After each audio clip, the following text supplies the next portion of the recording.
Hello, men. Good to see you. Today, we're going to focus our attention on the first two verses of the book of Romans. So that would be Romans chapter 1, verses 1 and 2. Let me go ahead and read that aloud.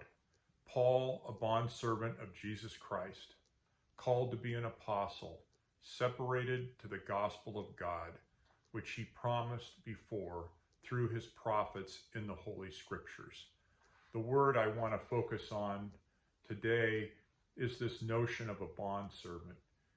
This in the Greek is the word doulos, which is a slave, the lowest of the low. And so here Paul, a former persecutor of believers, is calling himself a slave of Jesus. We read in Acts chapter 9 how he was breathing threats and murder against followers of Jesus. And now Paul is saying he is a slave of Jesus. I mean, this is amazing. How did this happen? How could this possibly be? Well, I'm going to suggest that it wasn't a midlife crisis. Paul didn't somehow find himself. What happened was God touched him. The event is recorded in Acts chapter 9.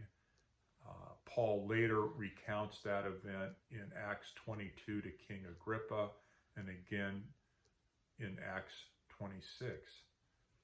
He was on the road to Damascus, again, seeking out believers of Jesus who he could drag back to Jerusalem and try before the Sanhedrin and have executed.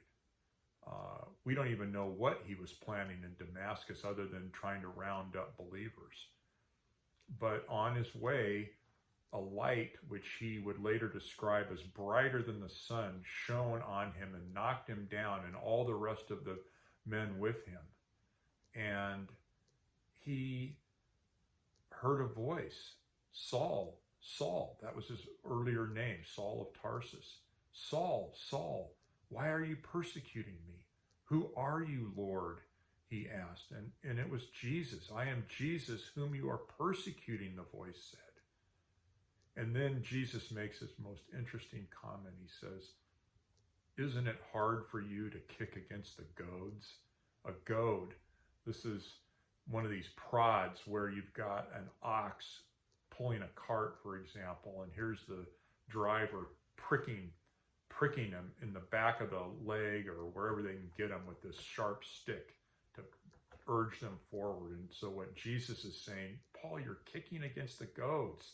You're kicking back. You're cutting yourself. You're bleeding. You're not doing it right. Now, what those goads were exactly, I don't know. Some say he heard Stephen's, the first Christian martyr's sermon, and that got him. For all we know, he had encountered the Lord in some fashion during his lifetime. We don't know. But the important point, the point I wish to make here, is that Paul didn't change on his own. God changed him. God changed his heart. And if God can change the heart of a man who is breathing threats and murder to a man who here is saying he's now a slave of the person whom he was persecuting, the followers of whom he was persecuting. Paul earlier wrote when he came into Corinth, he was in such humility that all he wanted to talk about was Jesus crucified, that he was trembling, he was weak. You know, this was a changed man. God did that. And God promises in his word that he will change our hearts. God promises in his word he will transform our minds. But God is a gentleman. He's not going to force it. We just need to be open to that, men. We need to be available. We need to be willing. And we need to come to the Lord in humility and be honest.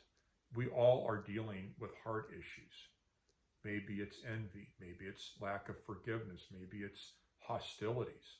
I can speak for myself. I will occasionally have these very hostile thoughts. I don't know where they come from. I'm not even sure where they come from. But what I do know is that I have a ready source, and that is the Lord, to go to him in a quick prayer and say, Father, deal with this, in essence. And he does. And he promises he will do that. So, men, God can work on our hearts. God can work on our minds. And he can make us better people. And so that's my takeaway from Paul, a bondservant of Jesus Christ. And so until I see you again, may the Lord richly bless you, my brothers.